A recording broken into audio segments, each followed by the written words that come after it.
If you are a small business owner, I'm sure sometimes you feel like you need a marketing degree just to successfully market your business.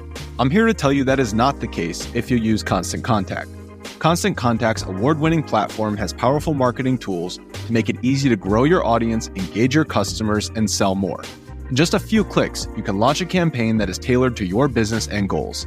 Maybe you're launching a new product, or releasing a newsletter, or want to tell your customers about upcoming deals. Constant Contact can help with all of that. This includes email, SMS, social media, and so much more, all designed to be easy so you can sell more, raise more, and fast-track business growth. Plus, Constant Contact's award-winning customer service is there for guidance along the way to help you with things like customer lists, templates, and follow-ups. Get going and start growing your business today with a free trial at ConstantContact.com. Constant Contact, helping the small stand tall.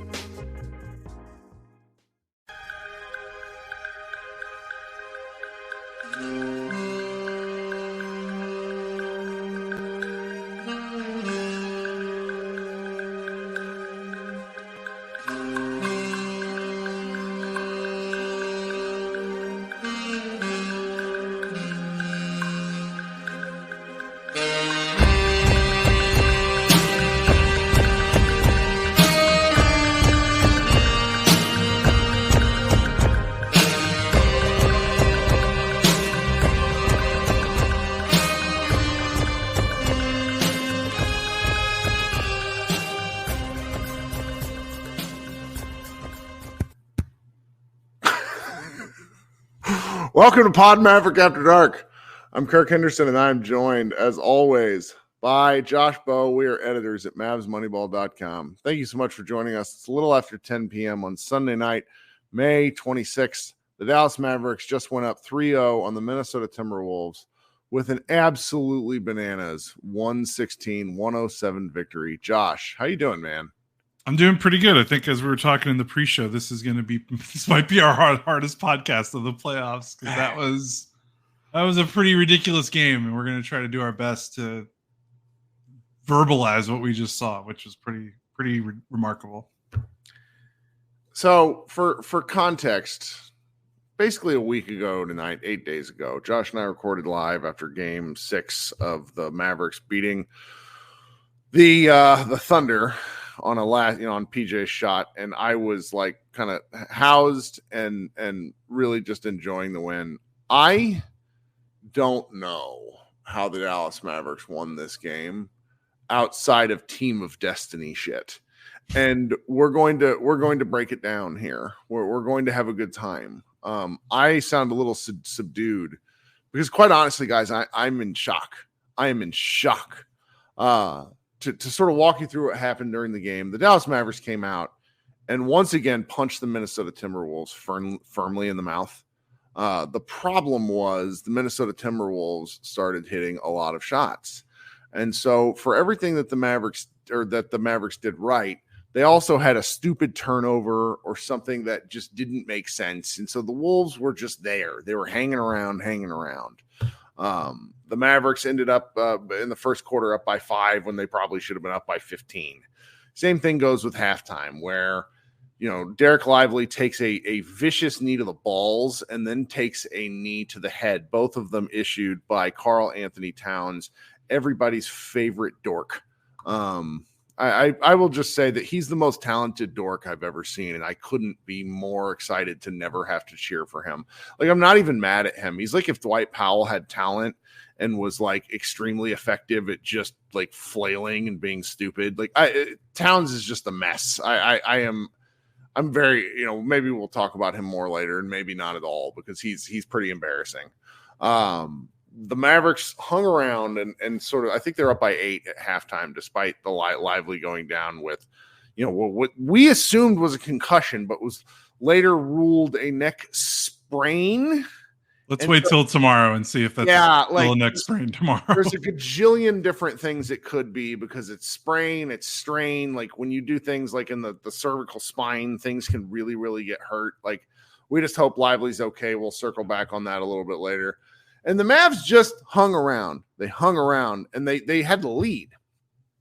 The third quarter came along, and they're soaking up big man minutes because Gafford picks up an absolutely moronic foul right before halftime. And I don't know about you, but like there's a little bit of sense of dread for me as I'm watching at that point, because it's like, man, we need your fouls, Gafford. The Mavericks need your fouls.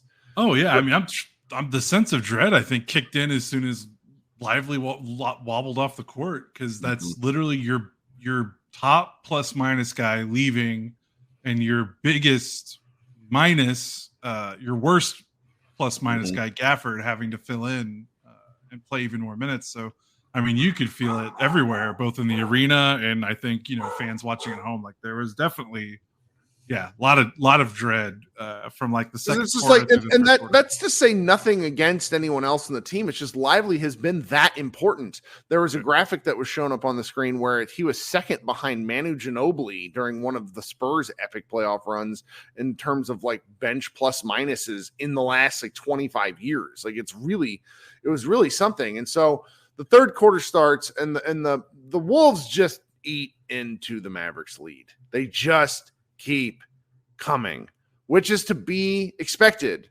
The Wolves are not we're in the Western Conference Finals. Like there is no bad team. There are limitations, there are chess matches, and they keep coming. Was the Ant dunk in the third quarter or the fourth? It was in the third. So Anthony Edwards cocks back and jams home one of if they were winning the series, an iconic moment in the series. Just destroys Daniel Gafford on a dunk where reminded me of that Tracy McGrady, Sean Bradley dunk. Ooh, good call. And and the funny part was, if Gafford had been a little more obvious, he could have taken the charge, but whatever. I'm glad he didn't. Dunks are cool. All of a sudden the game's tied 87-87. So you notice the final score 116-107. The two teams then proceeded to just trade haymakers for the next 15 minutes. I mean, it was as cringe-inducing, like high blood pressure, anxiety. Like if you like sports and you're a fan of sports, it was the closest thing basketball has done for me that playoff hockey was. That's kind of the comparison, where it was just like, you're waiting for one team to separate. And the Mavericks just don't have the rim protection without Lively. Gafford was doing his best, but it's a different animal. They went small for a few minutes, which petrified me. And if you could walk us through the fourth quarter, because I'm a little flabbergasted. I mean, the fourth quarter was basically Luka and Kyrie are the two best players on the floor. There were a couple. I mean, the Wolves went 4 minutes without making a field goal. I think Kyle Anderson made a pretty ridiculous desperation, one-footed runner just inside the 3-point line with 5:05 left. 5:05, yeah. And it was 104-102.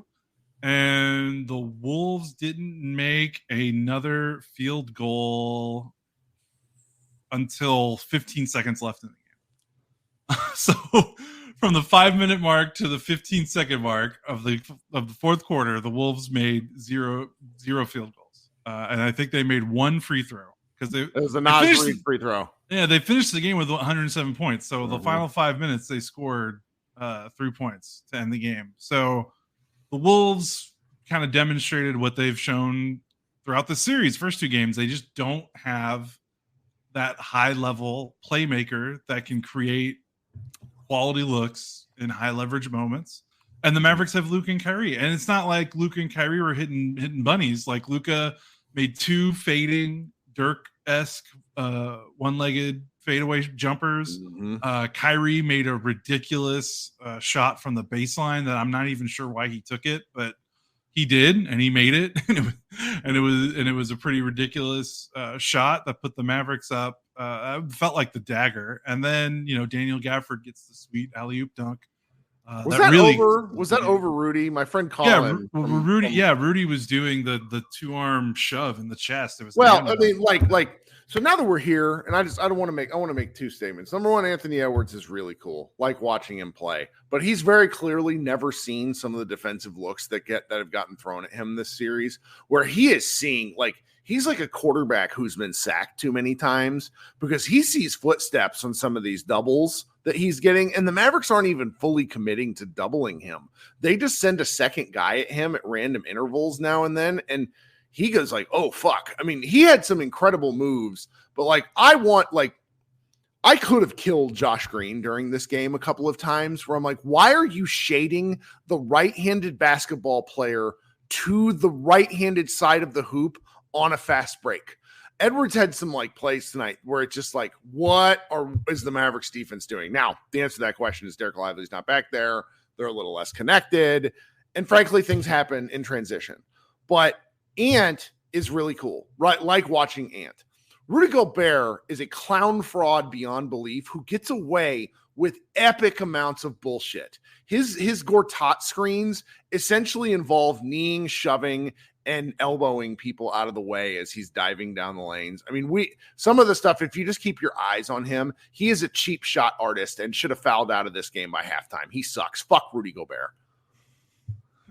Sorry, just needed to get that off my chest. Like, this game might not have been close, but, you know, we had the Tony brothers of it all, who, quite frankly, sucked for both teams. Like him and Ben Taylor kind of ruined. It was not a well officiated game. Yeah. No, they did their best to make themselves heard. Thankfully, in the fourth quarter, it wasn't too bad, but that first half was. Well, there was like towards the jump ball that Luka got with Anthony Edwards. Edwards maimed Derek Jones Jr. to knock the ball loose. They just don't call fouls on loose ball scrums. It's hilarious. But then and Brothers is sitting there watching as Luka goes in and just sort of like shoulder blocks him and takes the ball. And I'm like, there were like 9 fouls over a 15-second thing. It's prison rules when the ball's loose on the floor. I don't know what it is. The ball wasn't loose. Like Derek Jones had it, and like yeah, I don't know. Whatever. Oh God. But yeah, I mean, it was a weird game in that not a weird game. Like, so this is a game the Wolves had to have, and this was probably the most desperate they were going to play this entire series, because now it's 3-0, and it's for, mathematically the series is over. Obviously, the Mavericks still need to get one more win. Anything can happen, yada yada yada, but there's such a monumental difference between 2-1 and 3-0. So you knew that they were going to come out and be like, okay, we're going to empty out the bag. Like, this is an incredible win. And yeah, so like to do this without Lively for basically the entire game, to come back after you lose the lead. And by the way, best defense in the NBA, and you're geared up to take their best shot. The Mavericks shot 60% on twos, and they shot 50% on threes. They carved up the best defense in the NBA that was giving the Denver Nuggets and the 3-time MVP nightmares, like just fits. And the Mavericks only had 19 assists too, by the way. So it's not like they were, running the Princeton offense. That first quarter, and granted, shout out to PJ Washington for burying a crucial 3-pointer. Okay, he was 2 of 6 from 3. The looks that PJ Washington got tonight from 3 cannot be more open than they were. The first quarter where you're watching, do you remember the Titans? Did you ever watch that movie? Yeah. So in the key game, the white coach, I can't remember his name, like gets into the defense and he goes, "We will blitz all night," and that's what happened to the Mavericks in that first quarter, where they were just sending 2 at Luka over and over, and Kyrie too, and the Mavericks they just picked it apart. I mean, I earnestly feel if 1 or 2 more threes goes down with some of the, it might not have ever been a game. What do you think? Wait, sorry, say that. You're talking about the PJ? Wait, say that again? Just the Mavericks 3-pointers. Like in the first quarter, they could have buried. Like, I understand that they hit 14 to 28. Yeah. But I know. The Wolves, the first half was so weird. Like, I don't understand, there's enough evidence that blitzing Luka Doncic and even Kyrie Irving, to be frank, is a bad idea. And the Wolves came out in the first half and were committed to putting 2 on the ball. And the Mavericks and to be fair, maybe, Derek Jones Jr. and PJ Washington haven't been hitting their threes in the first 2 games. Well, they combined to go 5 of 9 from 3 tonight. They both scored in double figures. I think for the first time this series, both of them were in double figures at the same time. I think. I might be wrong on that. Because Jones was in single digits the previous 2 games. So, And this was after game 2 where the Wolves were giving them no corner. They were still blitzing, but they were not giving them corner threes. And then Lively and Gafford just had a field day in the paint. So it was almost like they saw that. And instead of the adjustment being, okay, well, maybe let's not blitz Luka because that's not a good idea. They still blitzed him, but then they decided to help off the corner. And then the Mavericks made corner threes. How many Mavericks made the Mavericks made 6 corner threes tonight, and I believe they hadn't made 6 combined in the previous 2 games. Mm-hmm. Like, I might be talking out my ass, but there's no way they made 6 in either of them. No. I mean, they made 6 as a team in game 1. Mm-hmm. And they made 12 as a team in game 2. So, yeah, I'm pretty confident that these 6 corner threes are more than they had in the first 2 games combined. So it's like, it's just bizarre. Like, credit to the Mavericks for, the Mavericks can't, they can't tell the teams to guard them better. Like, you know what I mean? Like, it's not their fault that these teams keep trying to run out this scheme that just doesn't work, but credit to them. They handled it very well. And I think what was really crucial was in the second half without Lively, they still didn't get gummed down too much, although the Mavericks did rely on a lot of isolation ball, but hey, that's okay when you have 2 of the best isolation scorers in the NBA. So, they seem to have an answer for pretty much everything, which is wild to think about when you think about Luka's supporting cast since he's been drafted here, that they have a team now that's like, yeah, we can handle this. Like, it's pretty nuts. Well, and so we're this far into the podcast. We talked about what happened. We talked about the fourth quarter. We talked about how the Mavericks took over. But some of the baseline statistics for this game with Luka and Kyrie combining for 66 points, 10 rebounds, 9 assists, 6 steals, and which was pretty incredible. Where they bit themselves were really, and this is not a complaint, like this is just a thing. Some of the turnovers these 2 guys had were laugh out loud funny. Like, Kyrie opened the game just destroying Gobert from the corner, but he stepped on the baseline. Kyrie later dragged a pivot foot. He then also later lost the ball on the sideline. Kyrie Irving, widely regarded as one of the best ball handlers in the multiverse. Just weird shit, Yep. Weird shit. And Gafford had 3 turnovers because they had to use him more without Lively. Ooh, buddy, he's not as good in the 4-on-3. He gets some happy feet. He gets some real happy. I'm glad he finished that dunk, and I hope his confidence remains high.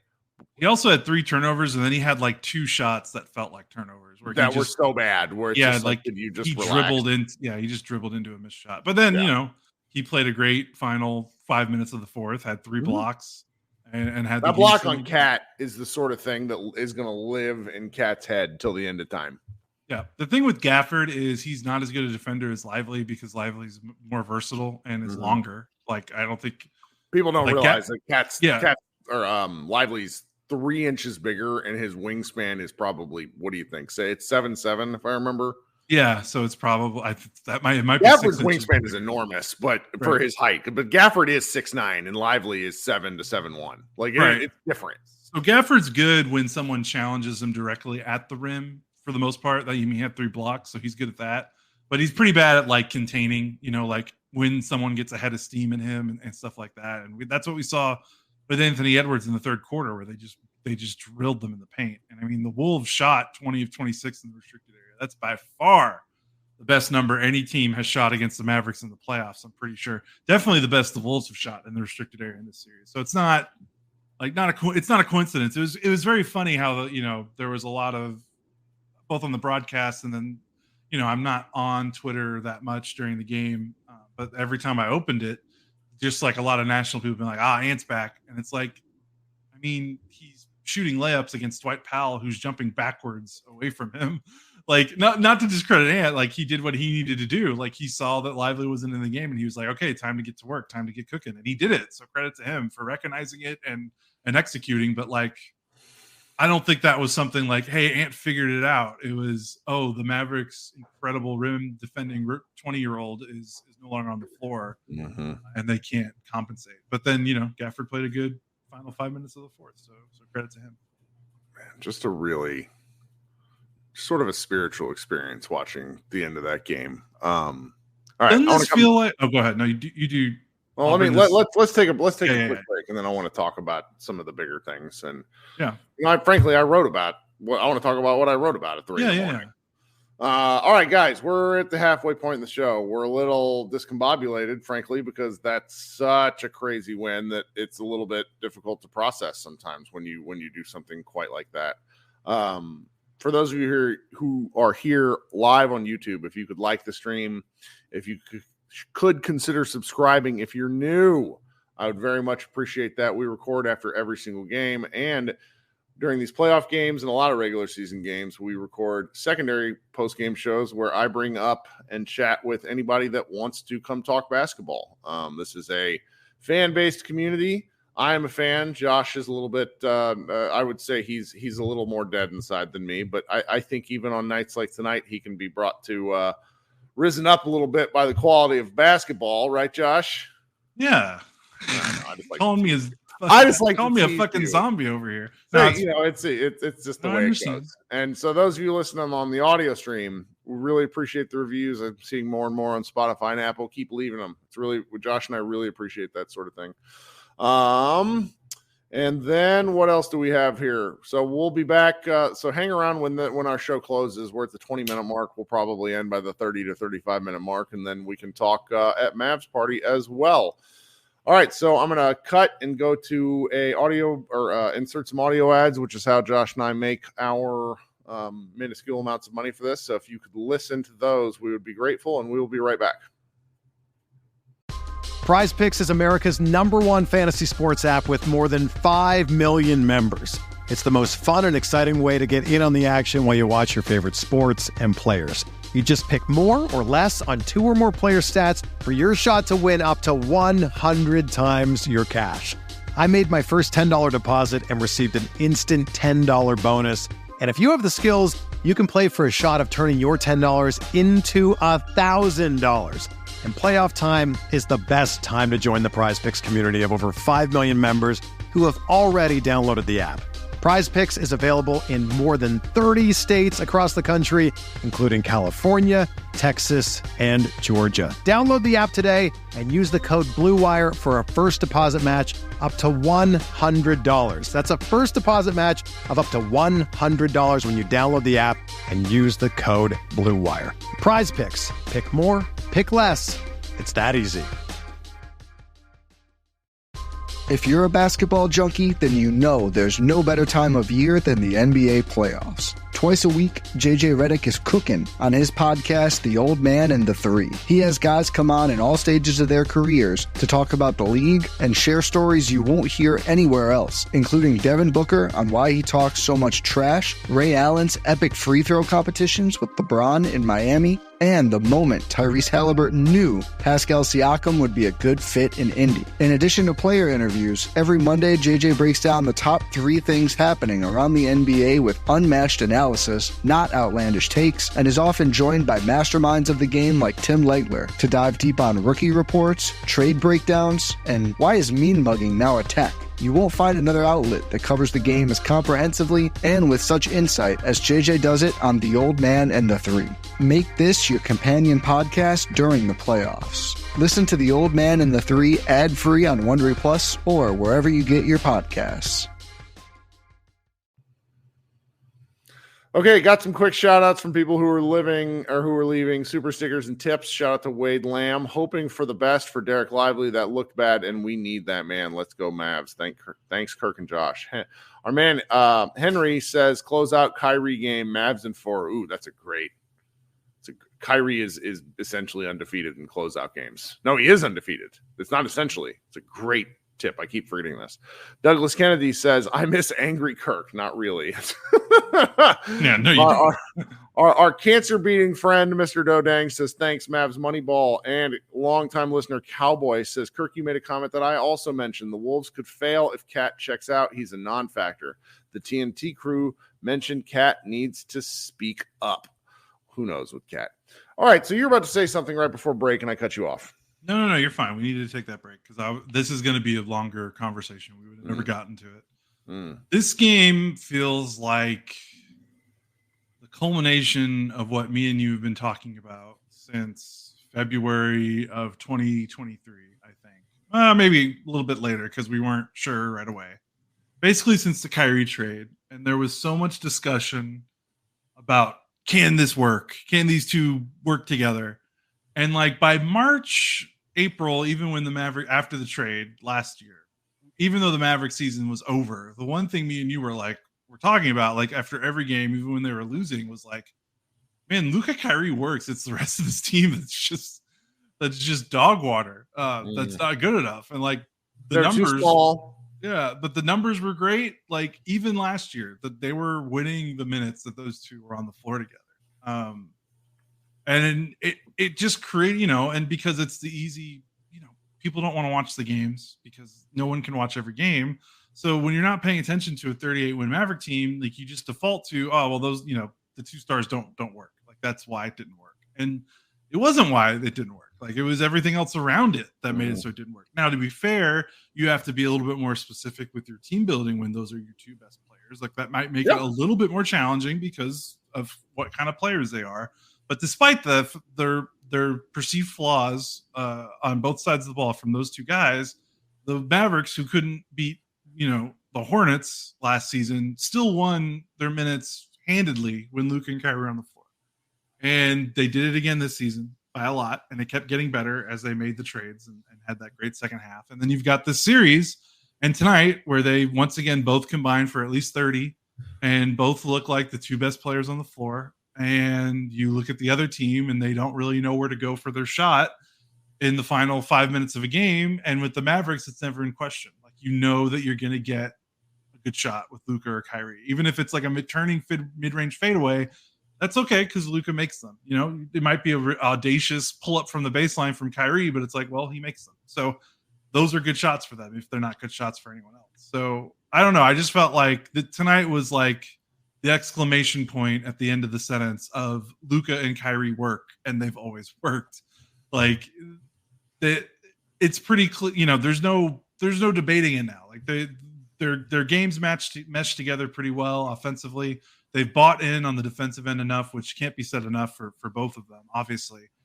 But this hysteria, in the summer and towards last season about if these two could work was really overblown. And it was really annoying to have to argue this over and over again because the numbers were so clear. Like, it wasn't like the Mavericks were barely winning those minutes when those two were on the floor last season. They were winning them. They were like a +6 per 100 possessions when those two were on the floor last season. For a team that won 38 games, that's really good.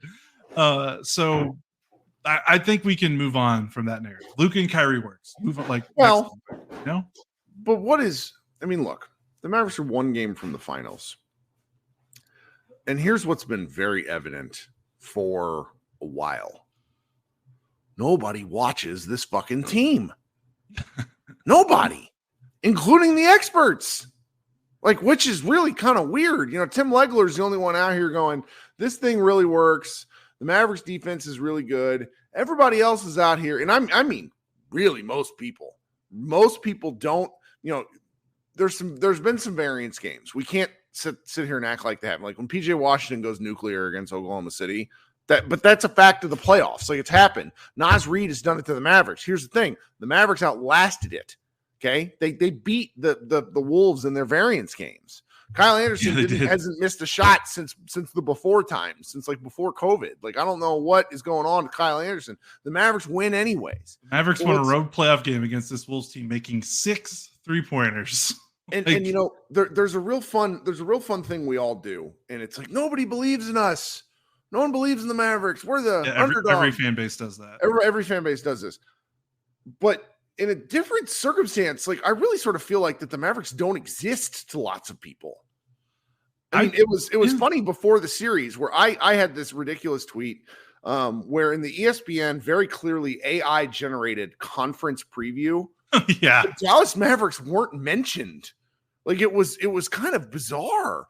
And I just don't think there's enough, I don't think people believed the sample size, which I actually do understand. But you get into the playoffs. It was like a third of the season, though. That's a pretty good sample size. But that last third of the season is often filled with a lot of flotsam. It just is. I know. But I believe Jason Kidd's coaching philosophy is kind of anchored in it building and building and building and starting the playoffs off right. In 2 of the 3 seasons that the Mavericks have made the playoffs with Kidd, they really started rather bullishly. They were the favorites against the Jazz, and then they lost that first game. Luka was hurt, but then they won the series anyways. Like this playoff series, the Mavericks, somebody pointed this out to me the other day. The Mavericks won 8 road playoff games. That's crazy. And nobody has won. I want to say no 5 seed has actually ever won the finals. I want to say like the Houston Rockets might have been the lowest seed to ever win the finals back in the 90s. But I say all this to sort of just ramble past the point that there's just no real understanding of how this Mavericks team works and what you're going to see starting this week, because, the Mavericks play on Tuesday and tomorrow's Memorial Day, where there's just not going to be a lot of national coverage. If the Mavericks win this going into the finals, there's going to be a whole lot of, I knew all this all along, Bill Simmons has been really reluctant to accept the Mavericks. I don't blame people necessarily, but I've kind of actually enjoyed, like, this is not an underdog thing. Like, yes, the Mavericks are underdogs, but it's a lot of people that are very clearly like, well, are the Mavericks real? I know how I feel about Luka. I'm tired of him. He's a 25-year-old, 5-time All-NBA player. We don't really have much to say about him anymore. He's annoying. And that's sort of like the narrative is more or less written itself. There's Kyrie, the guy that people were really tired of in Brooklyn, who sort of courted controversy left and right. And he's been in Dallas for well over a year now, where he looks like he could win a citizenship award for the NBA, where he's just been the model teammate, member of the community, and all around like outstanding player, where it's like he's rewriting his own history here. And only the people who are paying attention are the real hardcore fans of the Mavericks. Nobody else really knows. It's great. Yeah. And it's pretty clear. Like you just hit on it. Like they don't like Luka and they don't like Kyrie, which we know the reasons. Like, yep. Dude, like the media denied LeBron an MVP because of the decision. Like this is not a new thing. Like no. There are bias. Like, and honestly, I don't mind it that much, because sports are entertainment and sure. we should not take it that seriously. Yeah. Like you can't cover this shit objectively.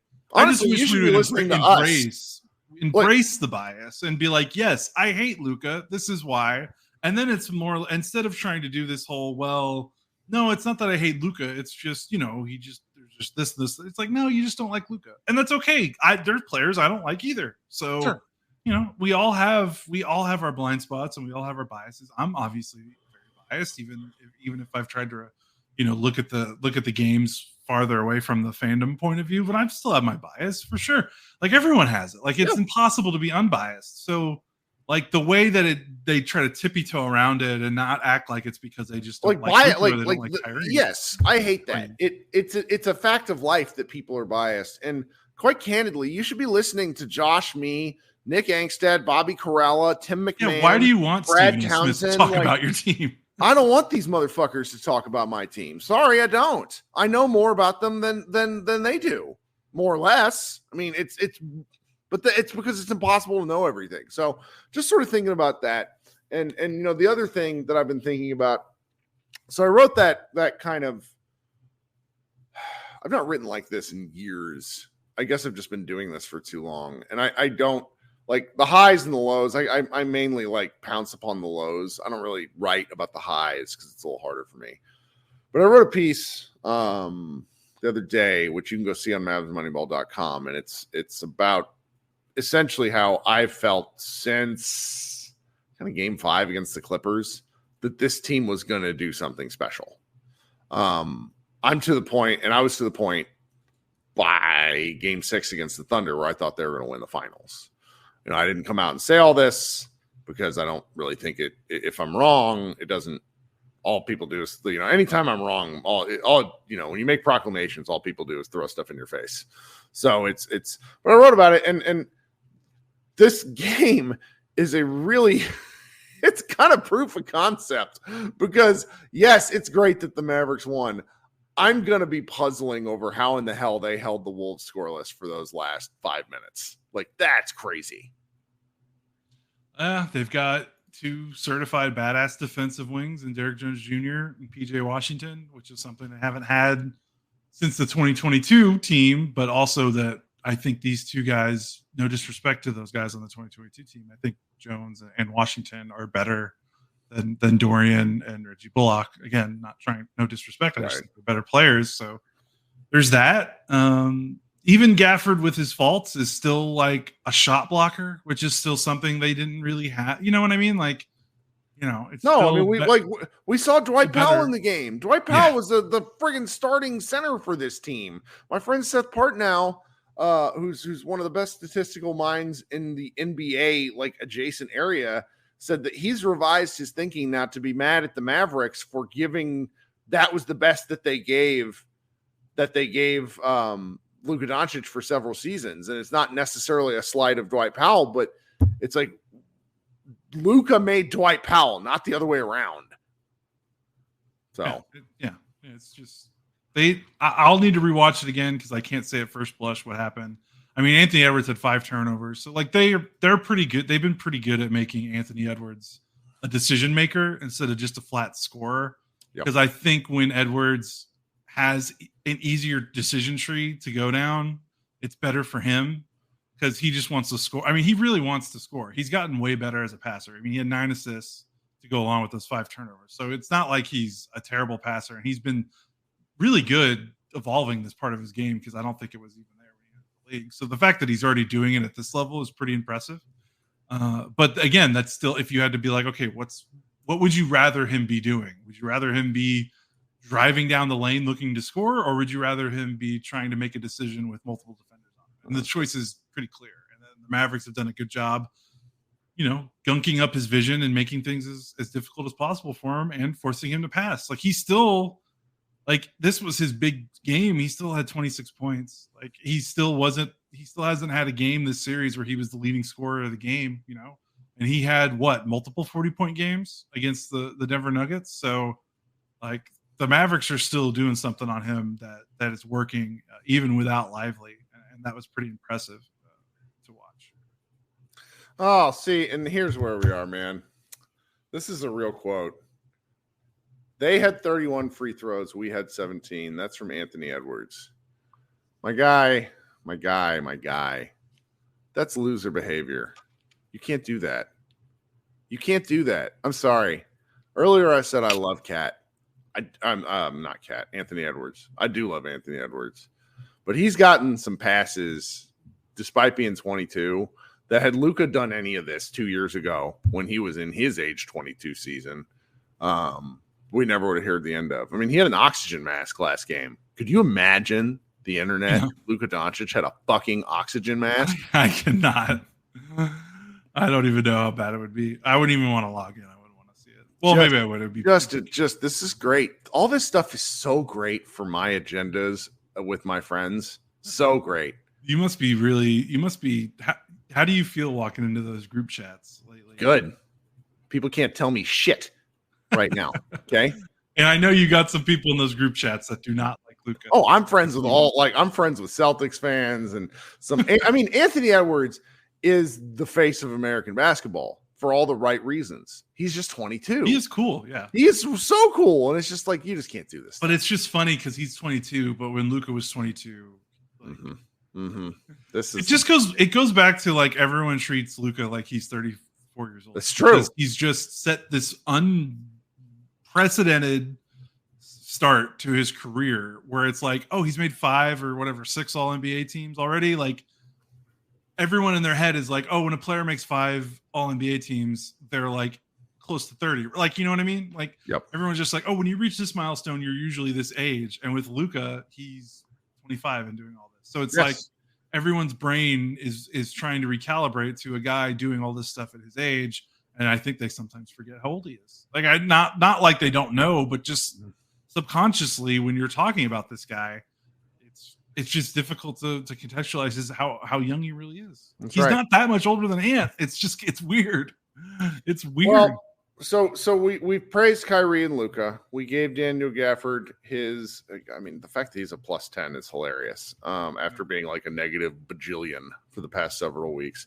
Derek Jones with a great 3-point shooting performance, looking like a sniper again. PJ Washington hitting a clutch one. But there's one guy I think we really got to pay special attention to.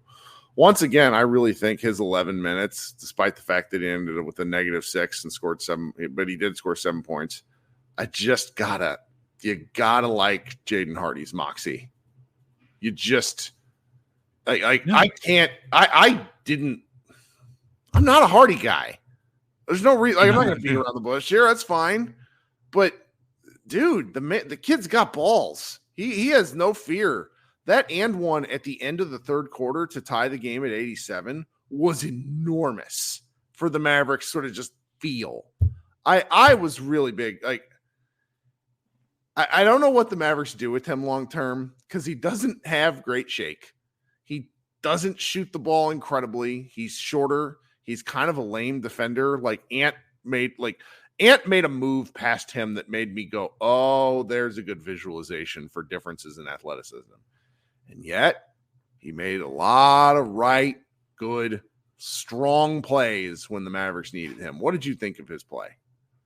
I think the thing with him and the thing that we have to reevaluate when we talk about, like, can this guy play in the playoffs, is he has that no fear quality, which we always saw. Like, it's not like we didn't see this. Like, he got up shots pretty fast. He didn't give a shit when he got into the game. He was like, all right, I'm in. I'm getting something up. I'm grabbing the ball and I'm going to the hole, or, I'm going to try to drive and do something. Like, it's not like he wasn't doing in this regular season. Like, he was not a passive player when he got minutes. Like, when he got on the floor, he knew what his role was.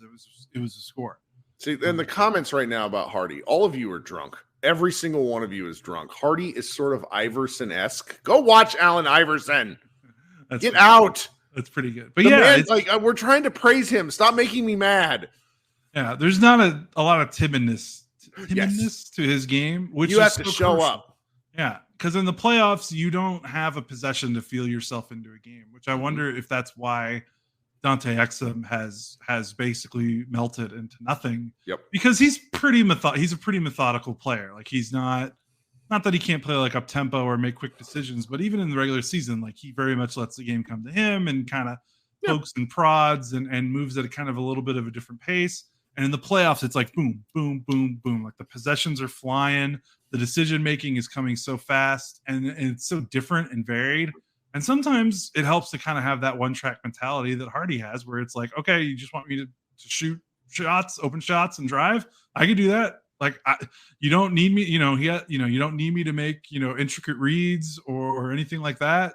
That's fine. I'll just take all this space that Luke is creating and do something with it, and not having that fear. Like, it's always field goal attempts, like we talk about. Like, when we're talking about, like, can you be somewhat of a threat on the floor? Well, you can't be a threat if you don't shoot. And Hardy shoots, and he's pretty aggressive. So if you're going to be on the floor, he needs to shoot, because otherwise teams are just going to leave him alone and play 5-on-4. And so that's a credit to Hardy for having the confidence. He had a big boy rebound that made me stand up from my couch. I mean, there's little things here where I was just really, really in. Josh Green had another truly weird game. 25 minutes of statistical nothing. He had one made shot, big three, obviously counts. One rebound. It was an offensive rebound. Well, I get 2 rebounds. One offensive, one defensive. Had a pair of assists. Had a turnover that made me laugh out loud. And finished -1. He ate up a lot of minutes. Yes, that's right. And honestly, like eating up minutes and coming out even is as important as anything else. Like, if you're not doing anything, but you're also not making mistakes, then I think the Mavericks can live with that. Yeah, especially with the Maxey injury, like, they just don't. I mean, look at their bench. They basically played a 6-man rotation tonight. Yes, like with Lively Lively he was out. one of the 6. Yeah, so really, they just need someone to not crap the bed when they come off the bench. Well, the only thought I would really have, and I mentioned this earlier in some of the Ant stuff, he did this against SGA too. I feel like he doesn't. I don't want to criticize the guy too much after a win, but like, watching him run into screens like he's never seen them before just makes me so viscerally angry as I'm watching the game live, because he won't put his shoulder into the screener. He realizes that the screener is there too late, and then he tries to get skinny, and he goes around the top. And Mike Conley is 300 years old and was scoring floaters over him. And again, it's tinkering things. he has the Soko minutes. He did a good job. But like when he got ISO'd on Ant, he's like allowing Ant to go right. I'm just like, when the Mavericks, and granted, this is the thing about Josh. He tends to try to correct these mistakes pretty quickly once he sees stuff on film. So if he's going to be getting 25 minutes, on game 4, then I suspect some of what we saw tonight that was like making me scream won't actually happen again, which is to Josh's credit. Right. Yeah, for sure. Oh man, what else do we got? Should we hit anything else up? Because this is like we're sort of all over the place because this is just such a wildly emotional win. Going up 3-0. I mean, the Minnesota Timberwolves have never beaten the Dallas Mavericks in the playoffs. Ever. Like 0. They're 6-0 against the Mavericks are 6-0 against them. Yeah. I would say before we get out of here, probably we need to highlight that the Mavericks won the Rudy Gobert minutes, which hasn't happened this series, which was actually like after the first 2 games, it was like they actually need to play they're actually playing the Mavericks pretty well when Gobert was on the floor, and it kind of went to hell. When Naz Reid came off the bench. The bench actually outplayed the Mavericks when the Mavericks were on the floor, which is they've usually been losing the Naz Reid minutes, and they won the Naz Reid minutes. They lost the Gobert minutes, which is pretty big. I thought Luka was really good in the pick and roll and being patient, and I thought he was using the space available to him. I thought he had Jaden McDaniels in the torture chamber, like hugging that back hip. But I felt like he wasn't overdoing it, which he did a little bit in the Thunder series and even the Clippers series. What did Luka shot? Luka shot 3 of 5 in the paint outside the restricted area. Like I thought Luka's floater game was really good tonight, and I thought he controlled that area of the floor really well. I thought he could have. What Gobert? What? I thought he could have taken some more in that. Probably area. Could have. Yeah, he did take 5. Remember the turnover to Gafford that was called a travel? Was very much a travel. Like he was worried about Rudy. He just should have shot it. Yeah, but they still managed away because with Rudy, they usually have to play a lot of drop. And I thought, for them to win the Rudy minutes, the Mavericks, that is, like that's a big reason why they won this game. Yeah. Rudy's been killing them this series. Yeah, I mean, the only other thing I want to like Kid called a challenge, lost his challenge. Tony Brothers just sucks. SGA got called for, I think, 3 different either technicals or flagrants for kicking people in the balls with foot extension.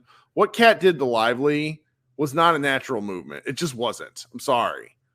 Or maybe none of those things should have been called on SGA in the previous series. Like I hate watching this stuff and not understanding what is what. And that's largely at the behest of Tony Brothers, who for some reason, like this is a real problem I have. I just got to get this off my chest. The NBA highlights that it's his 200th playoff game. I don't want to fucking know what this guy's name is. I don't want to know this stuff. I don't care that it's his 200th. I don't. He is the referee. He is the watcher on the wall. Nobody's supposed to know his name. And yet we do. And he kind of acts this game.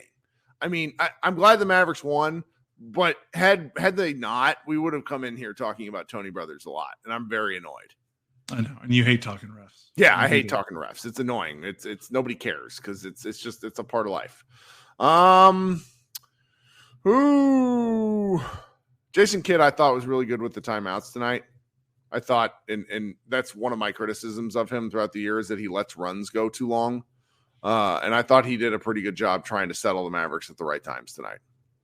Yeah, for sure. He's coached. I mean, I've had no coaching thoughts through these 3 series, and that's usually when I'm having coaching thoughts, I'm thinking of like the things that stuck, like the things that point out to me, like the adjustments not being made. And I really don't have, like, the Mavericks look like a well-prepared team, which is pretty shocking to say considering where we were a year ago with this team.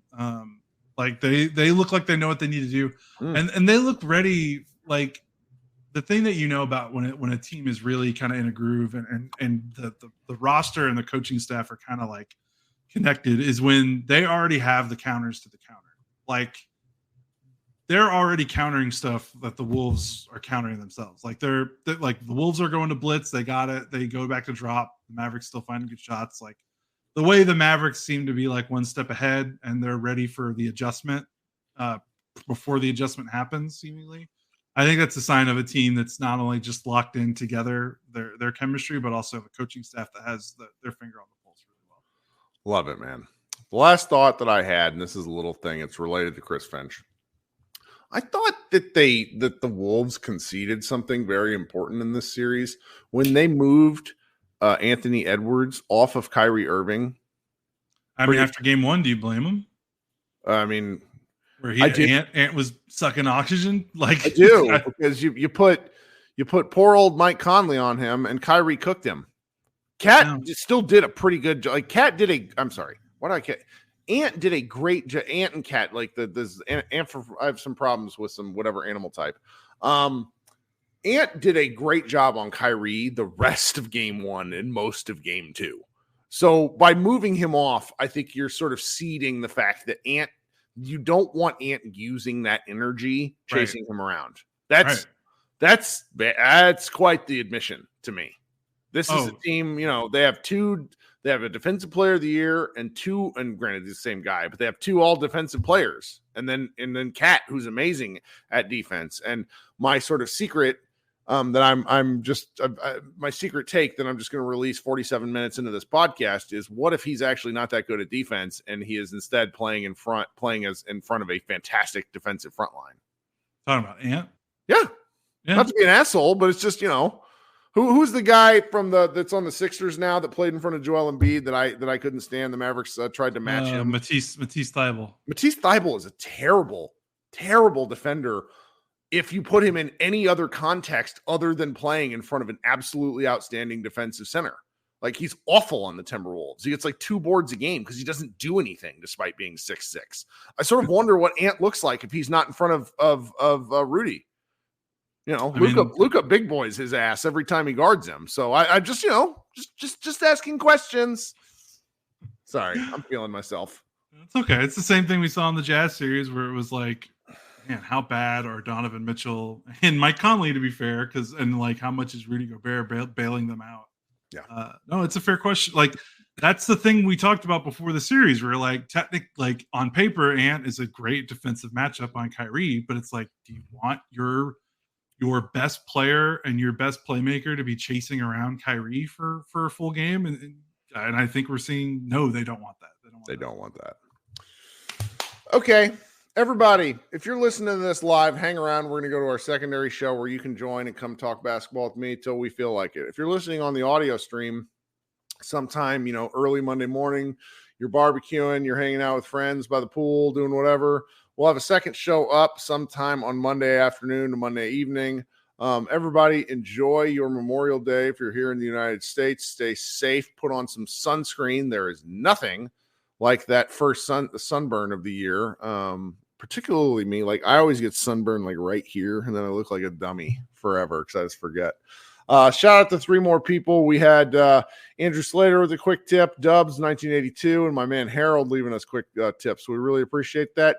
Guys, everybody stay safe tomorrow. Anyone who wants to hang out, we will be right back. Josh, you're the best. Go Mavs. Whether you're a world-class athlete or a podcaster like me, we all understand the importance of mental and physical well-being and proper recovery for top-notch performance. That's why I'm excited that Unified Healing is sponsoring this podcast. Unified Healing is a new and super innovative global network of wellness centers powered by Energy Enhancement System, or EE System. If you haven't heard of the EE System, you'll want to listen up. This technology promotes wellness, deep relaxation, purification, and rejuvenation. At hundreds of locations across the globe, access to a center is easy and affordable. Interested in experiencing the EE System technology for yourself? Go to unifiedhealing.com/bluewire to learn more and find a center near you.